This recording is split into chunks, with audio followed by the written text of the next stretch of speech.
Hello my dear students, how you doing? I hope again exams के revisions धड़ल्ले से चल रहे होंगे, समझ आ रहा होगा, कॉन्सेप्ट्स क्लियर क्लैरिटी पे हम बात करते ही रहते हैं कंटिन्यूटी में.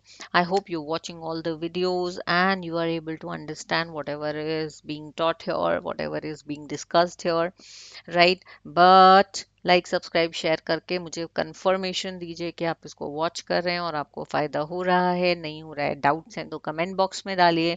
ठीक है, I will definitely solve your resolve your all doubts and concerns.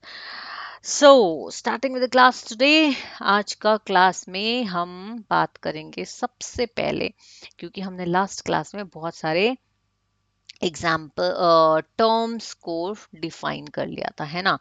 और आज हम सबसे पहले बात कर लेते हैं सेक्स डिटर्मिनेशन की, स्पेशली इन ह्यूमन बींग्स. या अब राइट, ठीक है. अब मुझे ये बताइए, you know that there are chromosomes which are the carriers of hereditary material. ठीक है, ये हमको पता है. Now, in human beings, you also know this that there are 46 chromosomes, or we can call them 23 pairs. Correct? ये भी बिल्कुल ठीक बात है. Out of these, now, interestingly, out of these 46, right, 44 are called as autosomes. Why? Because they are morphologically similar. ठीक है? They have same structure, right?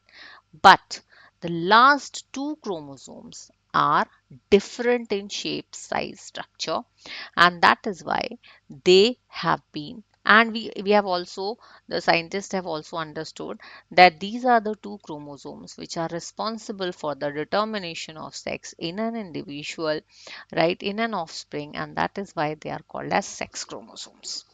ठीक है जी. अब ये जो टू सेक्स क्रोमोसोम्स होते हैं, कौन कौन से होते हैं? तो एक फीमेल में थोड़े ये सिमिलर स्ट्रक्चर्स के होते हैं, पैर होता है ना, तो इसलिए उनको नाम दे दिया है एक्स, क्योंकि उनकी शेप भी थोड़ी सी एक्स जैसी लगती है. और जो मेल होता है, राइट, उसके जो होते हैं दो डिफरेंट टाइप ऑफ क्रोमोसोम्स होते हैं जो कुछ ऐसे दिखते हैं, इसलिए उनको लेबल भी कर दिया गया है एक्स एंड वाई से, right. Now so we can say that the the female ovum will have XX chromosomes, right? Rather one X chromosome, क्योंकि दोनों नहीं जाते हैं ना, एक जाता है, डिप्लॉइड नहीं जाता है, हेप्लॉइड जाता है. ठीक है. And the sperm will have one of them. ठीक.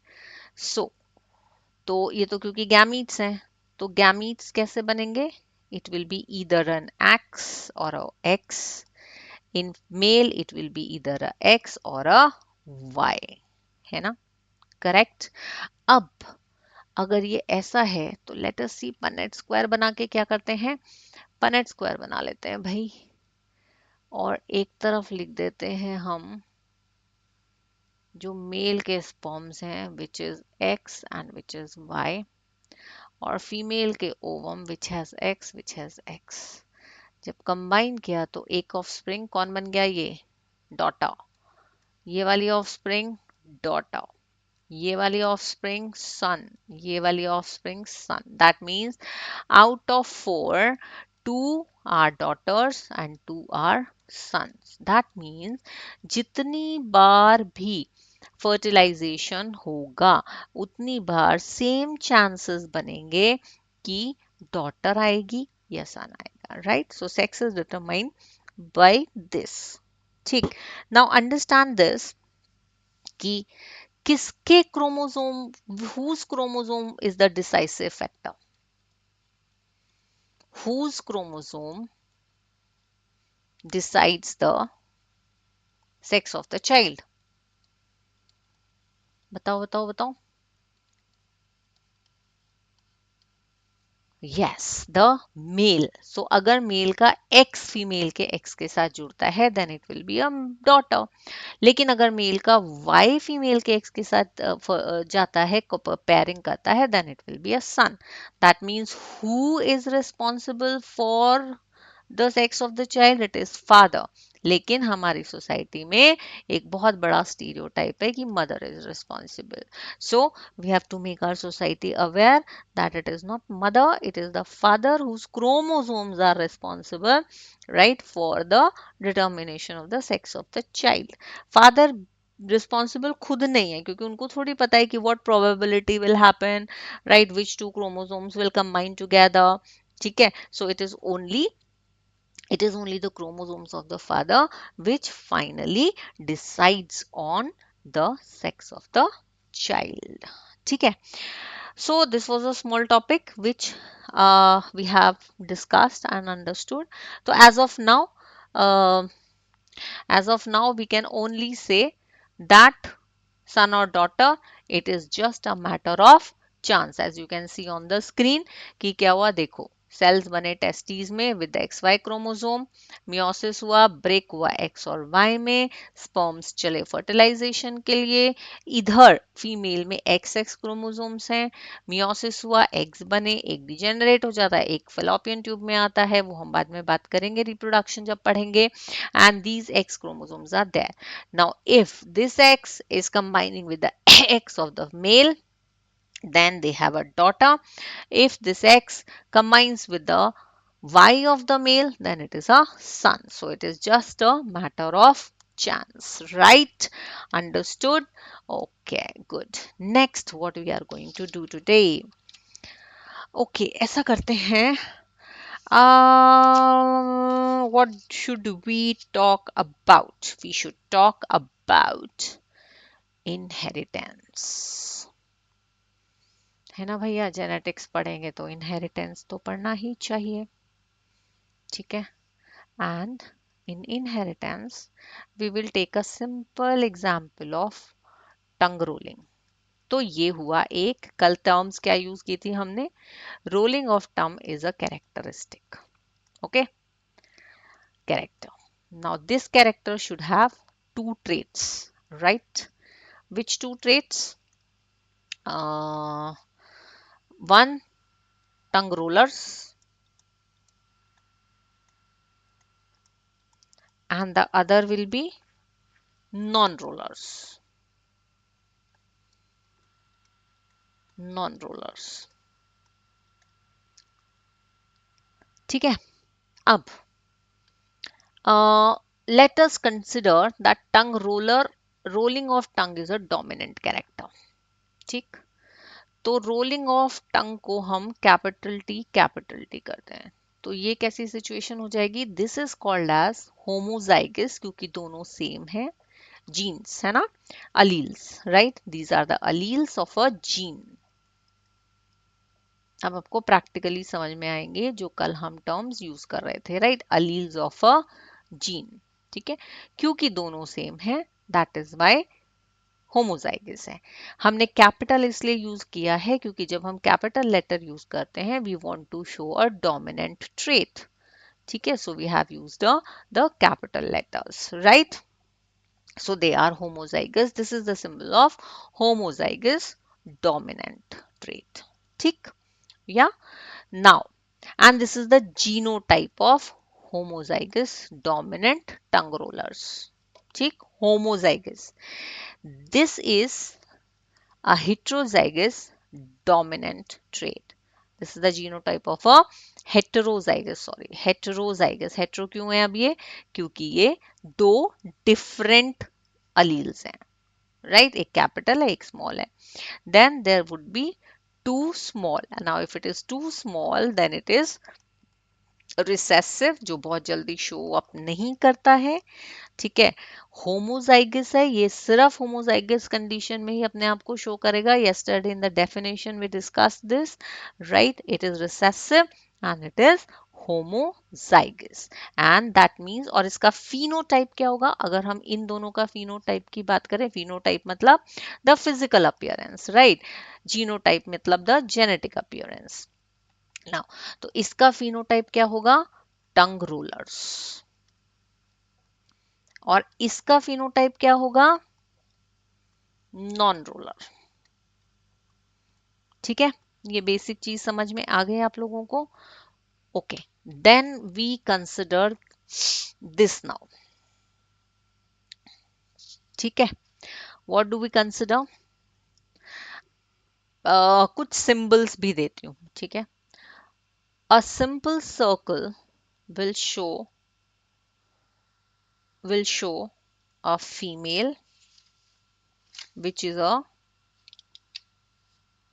non-roller,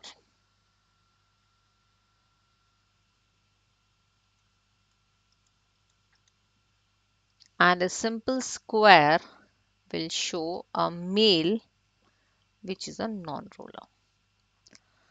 A shaded circle means a female who's a roller of the tongue, while a shaded dabba square shows a male which is a roller. ठीक भाई, ये कहानी समझ में आ गई? So circles are basically females, squares are males, shaded मतलब non rollers, shaded sorry simple मतलब नॉन रोलर्स एंड शेडेड मतलब रोलर्स, राइट? अब मैं एक डायग्राम बनाती हूँ and you keep analysing the diagram, ठीक है? This is your parental generation, P generation, I am writing it here.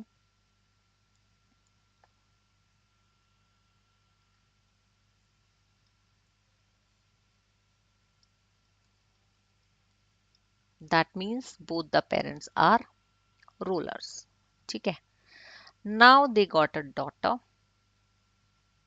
who is a roller. They got a son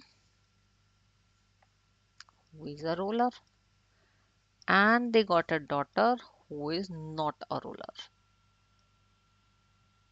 ठीक है, अब मुझे बताओ कि इतने सिंपल डायग्राम से can you find the genotypes? देखो फिनोटाइप तो हमको पता ही चल गया कि ये कौन है, नॉन रोलर फीमेल, ठीक?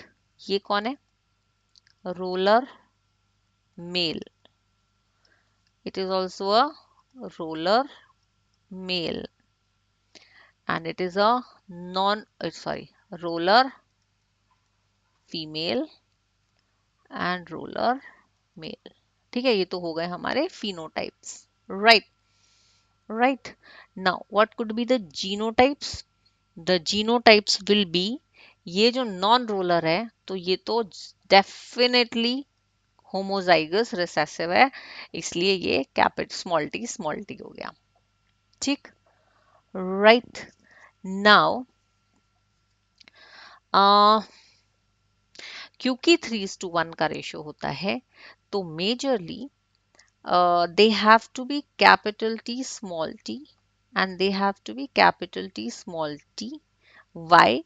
Because the parents look like they have both of them are ruler, तो इनका जीनोटाइप ये हो सकता है, राइट? या तो ये हो सकता है, एंड मेजरली ये होगा, why? Because we have seen कि एक हमें रिसेसिव भी मिला है, तो अगर ये प्योर ब्रेड होंगे तो रिसेसिव आएगा ही नहीं, है ना? इसका मतलब they are heterozygous. So parents का जो जीनोटाइप है वो ये है, ठीक है? दो बच्चों का जीनोटाइप ये ही है, but एक बच्चे का genotype is this, right? So we can find out genotype also, and so these are all these four people are heterozygous dominant, ये terms use करना बता रही हूँ मैं आपको, and this is a homozygous recessive, ठीक है? यहाँ तक कहानी समझ में आई? Now Interestingly, now what is the observation? यहीं पर लिखते हैं, नहीं तो हम next page में गुम कर देंगे इसको. So what observations can we have from here? The observations are that that even recessive trait is coming from the parent. Recessive is also coming from the parent. Right? Correct. है ना? And the dominant trait is showing up in every generation. Right? और कुछ observation आ रही है इसमें? Right. Characters are inherited whether they are dominant or they are recessive. ठीक है? Right. ये कहानी समझ में आई? So this is called as inheritance. Right? Now, in inheritance, we will do one more example, but we will do it after a break, and then so that it is clearly understood, we'll discuss it together and then we'll go ahead with it. Till then, you take a small break, breathe, have some water, enjoy, revise.